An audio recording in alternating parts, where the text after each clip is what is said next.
Ladies and gentlemen, welcome to WWE News and Rumors. I'm your host, Brandon Hodge.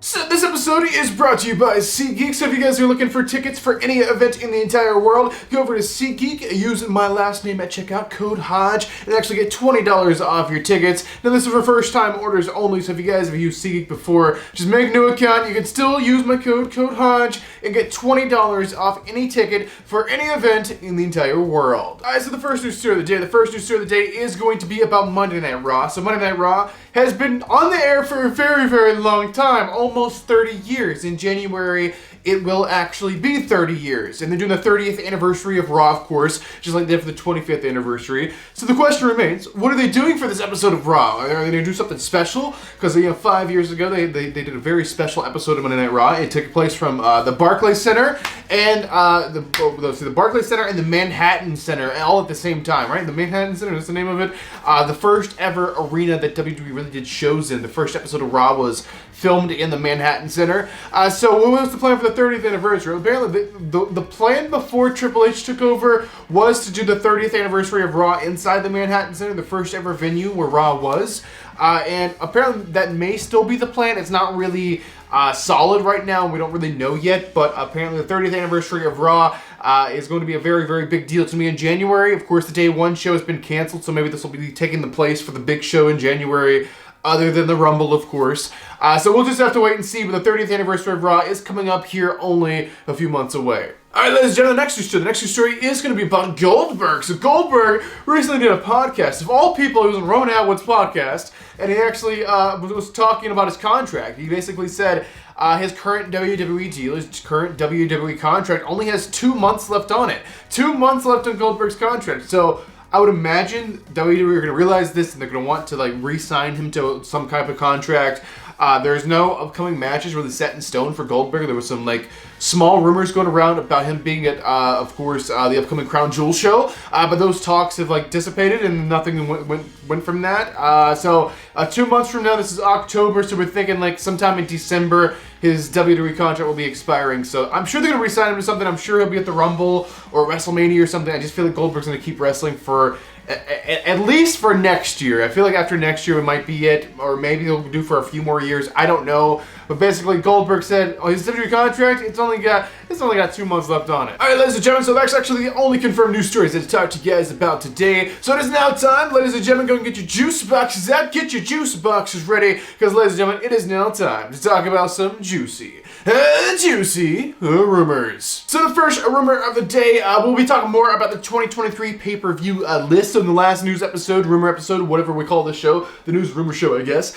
Basically, we talked about the rumored list of what's happening in 2023 for the pay-per-view or premium live event list, what was happening, and basically I kind of skimmed over it.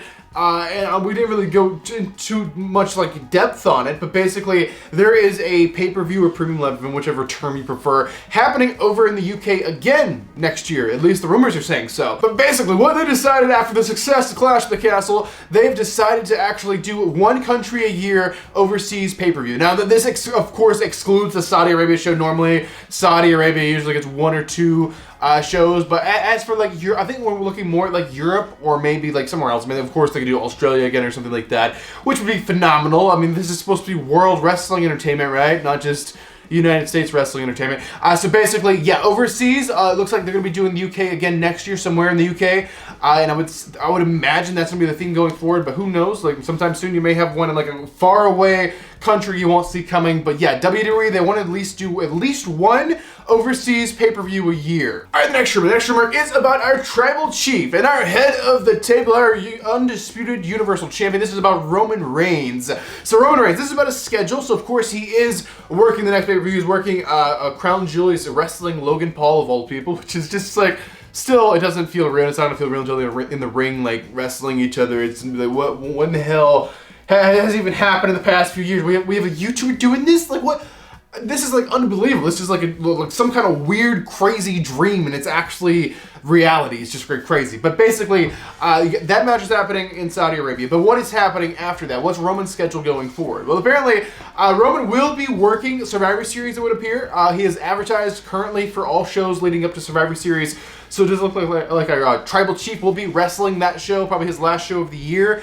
I imagine he will be working Rumble as well, but it's possible he might not be. He really isn't needed, in all honesty, for Rumble, because the Rumble matches kind of carry the entire show. He's not really needed for that. Of course, he will be working WrestleMania 39, and Survivor Series is what we know for sure, but I would imagine Rumble too. Now, as for the in-between shows, if they're going to do a show in between, like Rumble and WrestleMania, I imagine he wouldn't be working that or something like that. But going forward, looking at the pay-per-view list we have right now, it looks like Roman will be wrestling pretty much all of them on the list we have right now. Alright, ladies and gentlemen, so this is actually it. This is the final news story, the final rumor, the final thing I'll be telling you inside this episode of WWE News and Rumors. This is about none other than, fine, we'll do it. This is none other than the best in the world. This is about CM Punk. Okay, so, I can't believe we're talking about CM Punk on the WWE News Show. Obviously, if I ran an AEW News Show, we'd be talking about the guy a little bit more.